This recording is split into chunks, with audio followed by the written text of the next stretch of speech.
क्या होगा जब एक बेटा अपने पिता के प्यार के लिए पूरी दुनिया से लड़ जाए और उसी लड़ाई में खुद एक एनिमल बन जाए। रणविजय सिंह एक बहुत बड़े पावरफुल बिजनेसमैन बलबीर सिंह का बेटा होता है। बलबीर सिंह स्वास्थ्य ग्रुप नाम की एक बहुत बड़ी कंपनी चलाते हैं, जिनके पास पैसा, ताकत और रुतबा सब कुछ होता है, लेकिन अपने बेटे के लिए उनके पास समय और प्यार नहीं होता। बचपन से ही रणविजय अपने पिता का ध्यान रखना चाहता है, लेकिन उसे कभी वो प्यार नहीं मिला। यही कमी उसके अंदर धीरे धीरे गुस्से और जुनून में बदल जाती है। एक दिन स्कूल में अपनी बहन को बचाने के दौरान रणविजय बहुत ज्यादा आक्रामक हो जाता है और बंदूक तक ले आता है। इस घटना में साफ हो जाता है कि वो किसी भी हद तक जा सकता है। समय के साथ वह बड़ा होता है और उसकी जिंदगी में गीतांजलि आती है, जिससे वह प्यार करता है और शादी कर लेता है। लेकिन उसका प्यार बहुत ज्यादा पॉजेसिव और कंट्रोल वाला होता है, जिससे उनके रिश्ते में धीरे धीरे दरार आने लगती है। सब कुछ सामान्य चल रहा होता है, तभी एक दिन बलबीर सिंह पर जानलेवा हमला होता है। वह बच जाते हैं, लेकिन इस घटना के बाद रणविजय पूरी तरह बदल जाता है। अब उसका सिर्फ एक ही मकसद होता है, जिसने भी उसके पिता पर हमला किया उसे ढूंढकर खत्म करना।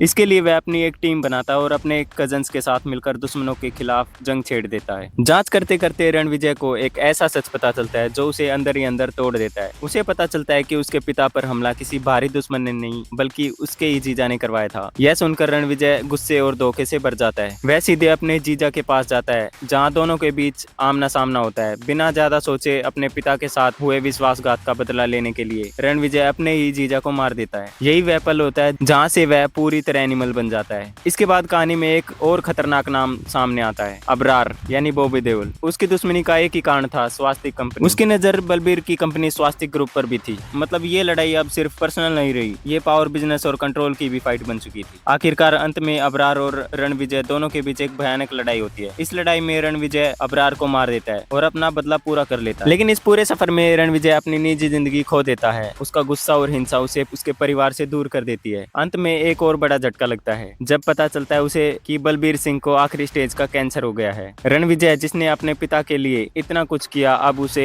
खोने की कगार पर खड़ा होता है। फिल्म के अंत के बाद पोस्ट क्रेडिट सीन में कहानी एक नया मोड़ लेती है। अबरार का छोटा भाई अजीज सामने आता है, जिसने सर्जरी के जरिए अपना चेहरा और शरीर बिल्कुल रणविजय जैसा बना लिया है। उसका मकसद अपने भाई की मौत का बदला लेना होता है। इस बार उसके साथ जोया भी होती है, जो पहले रणविजय के करीब थी। अजीज रणविजय के 2 कजन्स को किडनैप करके मार देता है, जिससे साफ हो जाता है कि अभी खतरा खत्म नहीं हुआ। कहानी यही खत्म नहीं होती, बल्कि यहीं से एक नई शुरुआत होती है। आगे की कहानी एनिमल पार्क में दिखाई जाएगी, जहां असली रणविजय और उसके हमशक्ल अजीज के बीच एक और खतरनाक टकराव देखने को मिलेगा। आप बताओ, क्या रणविजय सच में हीरो है या विलेन? कमेंट में अपनी राय जरूर बताओ और ऐसी स्टोरी एक्सप्लेन के लिए सब्सक्राइब करना मत भूलना।